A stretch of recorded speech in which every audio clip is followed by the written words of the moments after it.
मे मासरू नुआ नियम आउ फ्री रे उठाई पारिबेनी टंका बढ़ी पारे रंधन गैस दर आपणक पॉकेट उपरे पड़िबो प्रभाव। नुआ मासरे आसीबो नुआ नियम न जानिले समस्या रे पड़ी पारंती साधारण लोके विशेष करी बैंक नियम और एटीएम रु टंका उठाने नियम रे बड़ परिवर्तन हेबाकु जाउछि। एहा सहित गैस और पेट्रोल दर रे भी परिवर्तन होई पारे। एही सब नियम विषय जानिबा निहाती दरकार नहेले आपण अजथा खर्चांतरे पड़ी पारंती। प्रति ट्रांजैक्शन रे लागिबो चार्ज।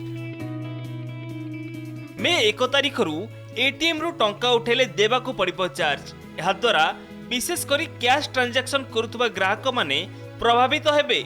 प्रतिटी कैश ट्रांजैक्शन पई 2 टंका चार्ज देबाकू हेबो। नॉन फाइनेंशियल ट्रांजैक्शन जेपरी बैलेंस चेक करिबा, मिनी स्टेटमेंट बाहर करिबा और एटीएम पिन चेंज करिबा पई 1 टंका चार्ज देबाकू हेबो।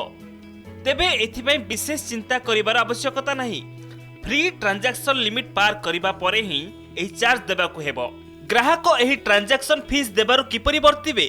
कैश ट्रांजैक्शन बदल रे यूपीआई पेमेंट वॉलेट बैलेंस किंबा नेट बैंकिंग करि परिबे। कैश ट्रांजैक्शन बेले अधिक टंका उठाई पारिबे ग्राहक।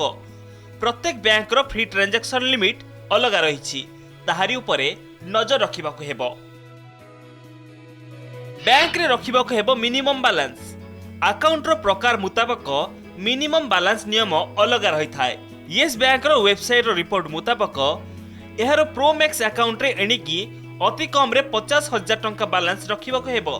सेही बळी सेविंग अकाउंट प्रो प्लस रे अति कम रे 25,000 टंका बैलेंस रखिबाकू हेबो। ताहा नहेले ग्राहकंकु मिनिमम बैलेंस पई चार्ज देबाकू पड़िबो। साधारण सेविंग बैंक अकाउंट रे अति कम रे 10,000 टंका बैलेंस रखिबाकू हेबो। ताहा नहेले अकाउंट रु fine काटिबो yes bank.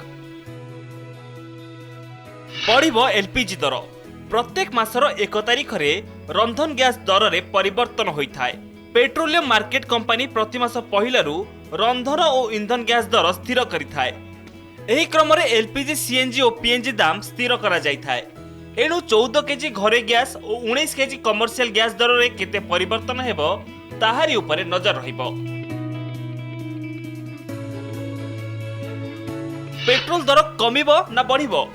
Petroleum marketing company गुड़िक प्रत्येक मास 1 तारिख रे गैस दर सह पेट्रोल और डीजेल दर मध्य स्थिर करिथांती। तेणु पेट्रोल दर रे मध्य लोके बड़ परिवर्तन देखि पारंती। ब्यूरो रिपोर्ट, कनक न्यूज।